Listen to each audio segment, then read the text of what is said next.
Assalamualaikum warahmatullahi wabarakatuh. Perkenalkan, nama saya Raudatul Jannah dengan NIM 21101271200003. Saya dari kelompok 1 tunanetra kelas A02.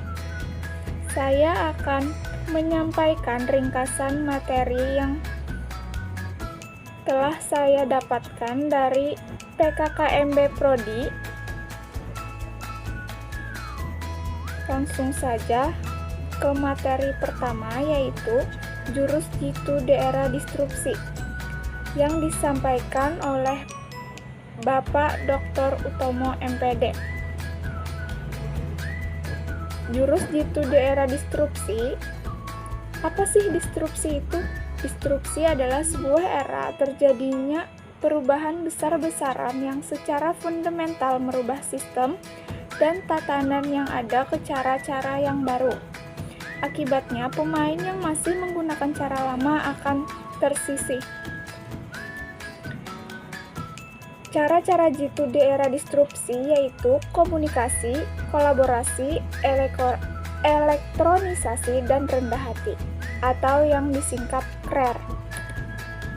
Selanjutnya, materi pengenalan visi dan misi Prodi Pendidikan Khusus yang disampaikan oleh Bapak Agus Pratomo Andi Widodo MPD.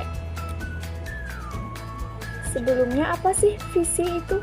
Visi merupakan gambaran tentang masa depan atau future yang realistik dan ingin diwujudkan dalam kurun waktu tertentu. Visi pendidikan khusus yaitu menjadikan lembaga yang unggul dalam pengembangan ilmu pengetahuan dan teknologi atau IPTEK bidang pendidikan khusus serta inovasi layanan pendidikan bagi anak berkebutuhan khusus di sekolah segregasi dan inklusi. Selanjutnya, misi pendidikan khusus ada mewujudkan tata kelola kelembagaan program studi pendidikan khusus yang profesional, transparan, dan akuntabel. Menyelenggarakan pendidikan dan pengajaran berkualitas yang ditopang dari berbagai disiplin ilmu untuk menghasilkan tenaga pendidik khusus yang profesional dalam skala nasional maupun internasional. Pengembangan dan mengaplikasikan berbagai teknologi pendidikan khusus untuk mewujudkan pelayanan kualitas pendidikan. Terakhir, menyelenggarakan berbagai program kegiatan untuk menyiapkan tenaga pendidikan khusus sesuai dengan kebutuhan masyarakat. Materi selanjutnya yaitu tentang kurikulum pendidikan khusus yang disampaikan oleh Ibu Eviani Damastuti MPD. Sebelumnya, apa sih kurikulum itu? Kurikulum merupakan seperangkat rencana dan pengaturan mengenai tujuan, isi, dan bahan pembelajaran serta cara yang digunakan dalam sebagai pedoman penyelenggaraan kegiatan pembelajaran untuk mencapai tujuan tertentu. Perkembangan kurikulum pendidikan khusus yaitu ada kurikulum 2013, kurikulum 2016, dan kurikulum 2020 atau MBKM. Apa saja sih profil lulusan pendidikan khusus? Yang pertama, bisa menjadi guru pendidikan khusus, pengelola atau tenaga kependidikan khusus, instruktur pendidikan khusus, asisten peneliti pendidikan khusus, pekerja sosial, dan juga bisa menjadi seorang wirausaha. Dalam kurikulum 2020 atau MBKM tadi, tujuan MBKM adalah hak belajar 3 semester di luar program studi untuk meningkatkan kompetensi lulusan, baik soft skill maupun hard skill, agar lebih siap dan relevan dengan kebutuhan zaman. Menyiapkan lulusan sebagai pemimpin masa depan bangsa yang unggul, dan berkepribadian. Program-program experiential learning dengan jalur yang fleksibel diharapkan akan dapat memfasilitasi mahasiswa mengembangkan potensi studi dengan passion dan bakatnya. Selanjutnya yaitu materi tentang pengenalan SIMARI yang disampaikan oleh Bapak Ahmad Muhyiddin SE.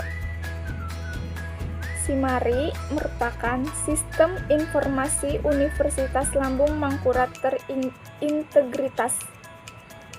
SIMARI dikembangkan dengan prinsip simpun, sistematis, inovatif, mandiri, partisipatif, utuh, dan non-redundansi.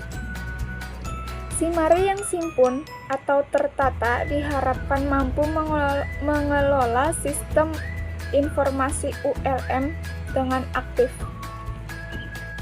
Materi selanjutnya yaitu pengertian etika yang disampaikan oleh Ibu Mirnawati MPD.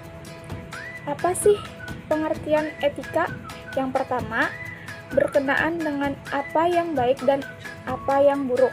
Yang kedua, berkenaan mengenai nilai benar atau salah yang dianut oleh suatu golongan atau masyarakat.